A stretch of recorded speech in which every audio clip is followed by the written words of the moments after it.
Hey everybody, how you doing? Sorry it took so long to get this discussion about the story of an hour, and these two paragraphs that I want to look at up for you today. It's just been a kind of a crazy busy time here. In any case, I want to talk about this story just a few minutes, 5, 10 minutes, and then I want to look at two paragraphs about the story. I want to start looking at what I'm looking for when you write your body paragraphs for your essays. So this is a good way to start. In any case, the question I have for you guys, and it's too bad we're not in class and can do a class discussion here, but we'll do the best we can. Do you think Mrs. Mallard is a monster? Now, from previous discussion in other classes, most students would say no. Most students feel sympathetic to Mrs. Mallard. But should you? If you look at line 38, here's a comment by the author, Kate Chopin, about Mrs. Mallard. Let's read it. She, Mrs. Mallard, did not stop to ask if it were or were not a monstrous joy that held her. There's that reference to monster having an unnatural joy. I mean, face it, 5 minutes seemingly after she learns that her husband is dead, what is she doing? Touchdown. She's doing her little happy dance. Free, free, free, she says. And so the question comes up, is that normal?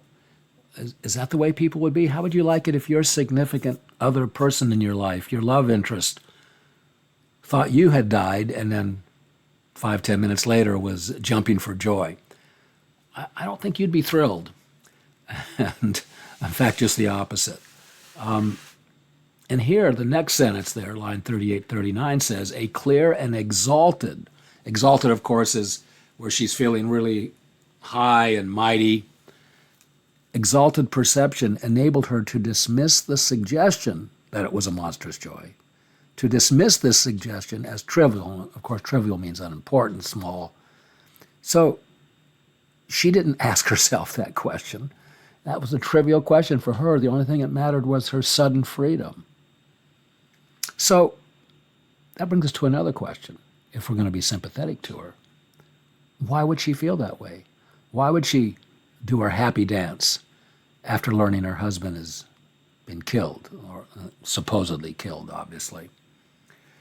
A lot of students say, well, he must have been abusive.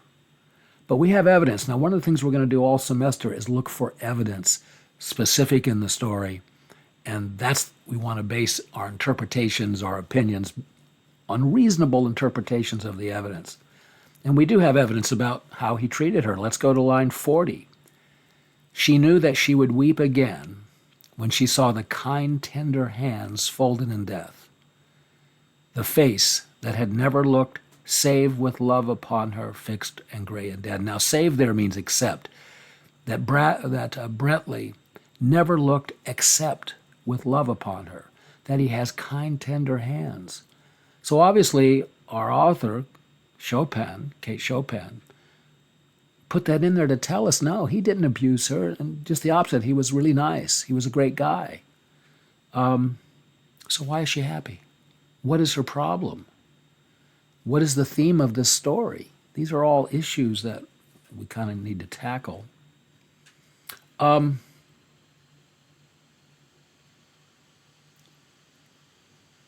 Is she feeling trapped and abused just by the fact that she's married to this guy?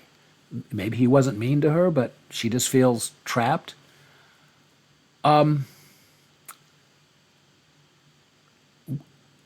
Perhaps. Maybe that'll help us. Again, we always want to get to specific lines that'll help us interpret this. Let's go down to line 44. There would be no one to live for her during those coming years. She would live for herself. There would be no powerful will bending hers in that blind persistence with which men and women believe they have a right to impose a private will upon a fellow creature. A kind intention or a cruel intention made the act seem no less a crime as she looked upon it in that brief moment of illumination. Okay, if you look at the sentence, line 45, it doesn't say the powerful will is men imposing their will upon women.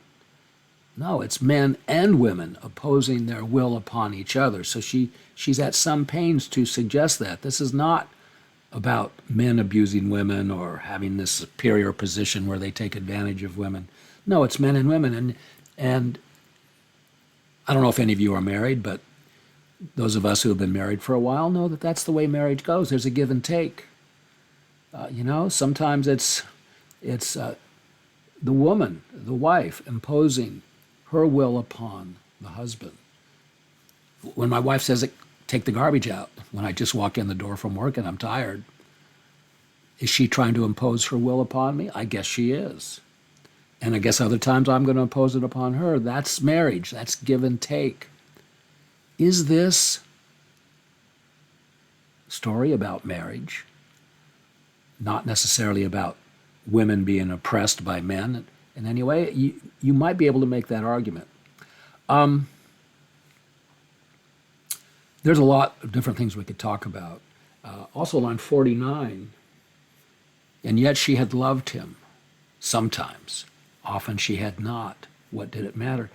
Is Chopin just describing the way people feel when they're in a long-term relationship, a long-term marriage? Yeah, sometimes you wake up and you go, who is that person? How come I'm married to that person? That's normal. Those are normal human feelings. So again, I think she's kind of, in a lot of ways, thinking about marriage as the subtext of this piece here, that it is like a cage, a prison, for both men and women, seemingly. Now, there's all kinds of things we could talk about. We could. Did he give her? I mean, maybe he was nice, but he didn't give her a very good life.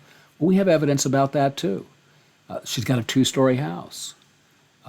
In her bedroom, she's got a big picture window and a nice, comfortable, roomy chair. It says there in line 13. I wish I had that stuff in my bedroom. I don't. Okay, so she's got a pretty good house with an upstairs. She's got friends who kind of want to come and be with her and comfort her in the face of this supposedly bad news about Brantley Mallard. She's got a pretty good life. And again, this is 1894. Let me ask this question. If she didn't want to be married, why didn't she get divorced? Well, it is true back in that day, divorce would almost universally be blamed on the woman. And if she were got divorced, society would generally shun her, condemn her, that kind of thing. Nobody wanted to give her a job. She might literally have to get a job being a servant, cleaning toilets, who knows what. But if she stays married, she's got the nice house, the friends, the loving husband, probably a pretty good bank account to spend money on.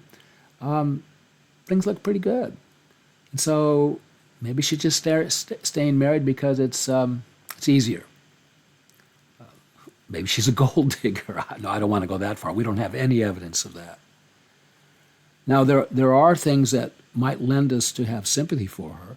She didn't want to get happy. She tried, as it says there in one of the lines, here it is, line 31, 32.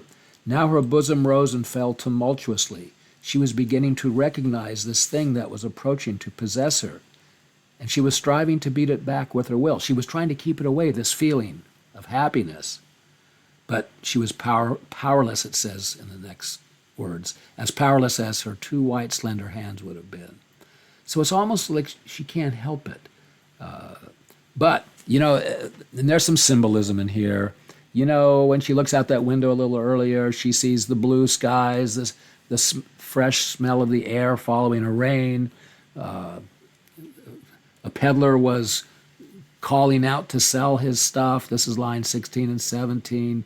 The birds were singing, blue sky, etc., etc. Oh, it says also not just the birds, but someone was singing. This is line 17. And she heard that. It's almost as if like she can see this vista, this positive vista in her life, and she responds to it.